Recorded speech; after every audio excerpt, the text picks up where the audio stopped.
Hello and welcome back to Math and Tea, the show where we talk math and drink tea. I'm your host, Professor Joseph Van High. Now, one of those questions I kind of get a lot is, how'd you get into this whole math thing in the first place? Well, kind of a funny story behind that. Okay, well, not to begin with. The way most people get into math, the same way I got into math, is that you just start doing it, you find out you're good at it, and you just keep doing more and more of it. But there are some funny stories about how I first realized that I liked math and hey, I'm pretty good at it. And funnily enough, they both involve my step parents. Okay, so let me set the scene for the first story. I'm about probably 6 or 7 by this point in time, and my soon to be stepmother is trying to get me to like her. And skipping to the end of the story, yes, I do like her. I mean, it's kind of weird to have a stepmother who does a pitch perfect impression of the Wicked Witch of the West, but I like her despite that. So she's taken me out to go do a whole bunch of things that I like doing. She took me out to go see Aladdin in theaters. And the one thing she thinks that I will really like is a trip to the bookstore because I'm a kid who loves books. So she takes me out to the local Barnes and Noble and says I can have any book I want, any book in the whole store. Of course, this felt like I had just hit the 6-year-old jackpot, so I make a beeline straight for the back of the store where the children's section was, and I pick out a children's book. And I pick out the exact book I want, and I'm clutching it to my chest, and we're getting up there to the checkout line, and then Maggie, who is my stepmother, by the way, points to a book that's on the back shelf behind the register and says, "Hey, Joe, wouldn't you like that book?" The book she was pointing to was Peter Beckman's A History of Pi. And me, despite being 6-year-old and having this great little children's book in my hand, drop the book I currently have and demand to have that book. I want A History of Pi. And I will refuse to take anything else.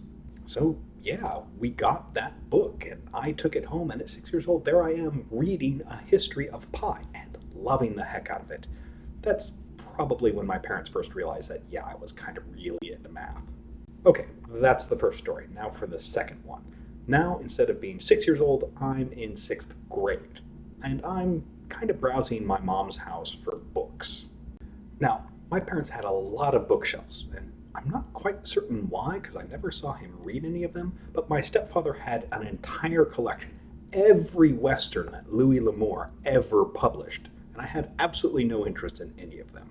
So I'm browsing all the other bookshelves for anything that will interest me. And then I find it. Tucked away in a corner down near the floor are all of their old college textbook that they kept around. Like, here's something on programming in COBOL, and there's a organic chemistry book. And there, right in the middle is this big, red and black calculus and analytic geometry. And I grab it. So there I am, and remember, I'm like in sixth grade at this time, and I'm starting to flip through and read this calculus textbook and liking it. And then I take it to school with me. Everyone else is out having fun during recess, and I'm tucked up in a corner with this big old textbook in my lap, just reading it. And then, I don't remember quite whose idea it was, but when I got to the end of the first chapter, my mom gave me the first chapter test that my stepdad had taken. And, well, I get a 50%. And yes, let me address this now so I don't have to do so later. To all of my future calculus students, yes, your teacher flunked his first calculus exam. But, I was in sixth grade and I just gotten 50% on a calculus exam. I was ecstatic. I was so happy. And I kept going through the book. All throughout the rest of sixth grade and well into seventh grade, there I was every day on campus with the book. It even kind of became a good-natured joke around the class, like, oh, hey, there's Joe with his calculus book. In fact, I think I might have ticked off a few of my classmates, because during math class, I'd just sit there and read the book or goof off on my calculator. Whenever they complained, the teacher would just point out that I was 5 months ahead of them on the math homework.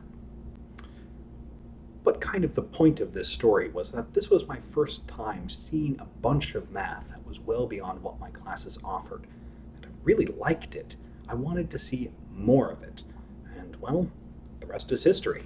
Anyway, that's a good bit of insight into the life of a mathematician, and hopefully a few laughs at my expense as well. Anyways, that's all for now because, well, I'm out of tea again. Bye.